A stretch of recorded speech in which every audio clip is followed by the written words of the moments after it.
कांग्रेस को माफ़ी मांगना चाहिए। आपातकाल उनके द्वारा की गई जो जातियाँ हैं, जिस प्रकार के जख्म उनने दिए, कई परिवार तबाह हो गए, कई प्रकार से कष्टों के कारण से वो दौर बहुत खराब माना गया। लोकतंत्र के उस काले कार्यकाल के लिए ये सारे के सारे लोग जवाबदार हैं, जो आज नकली संविधान हाथ में लेकर के एक तरह से अपनी आडंबर रच रहे हैं। ये वही परिवार है जिसने सदैव संविधान में 100 से ज़्यादा संशोधन अगर किसी ने किए हैं तो इनकी पार्टी के लोगों ने किए हैं, और उनके अपने व्यक्तिगत स्वार्थ के लिए किए। ये वो लोग हैं जो संविधान की कितनी धज्जियाँ उड़ा सकते, वो सब धज्जियाँ उड़ाते हैं। मैं बिल्कुल सहमत हूँ श्रीमान प्रधानमंत्री नरेंद्र मोदी जी ने जो कहा है।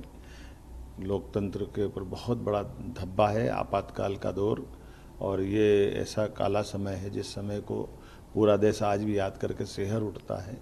कांग्रेस को माफ़ी मांगना चाहिए। आपातकाल उनके द्वारा की गई जो जातियाँ हैं, जिस प्रकार के जख्म उनने दिए, कई परिवार तबाह हो गए, कई प्रकार से कष्टों के कारण से वो दौर बहुत खराब माना गया है।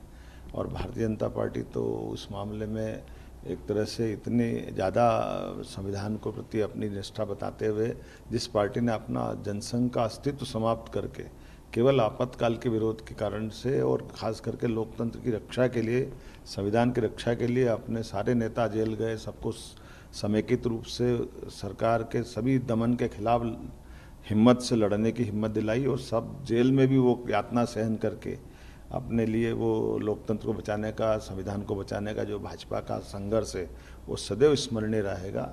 मैं मान के चलता हूँ कि यशस्वी प्रधानमंत्री ने जो कल कहा अक्षरशः सत्य कि अब माननीय मोदी जी के नेतृत्व में न केवल संविधान की रक्षा, बल्कि आने वाले समय में उस काले अतीत को दोबारा कभी जीवन में भारत में लागू नहीं कर पाए, ऐसा अनुकूल माहौल माननीय प्रधानमंत्री बना रहे हैं।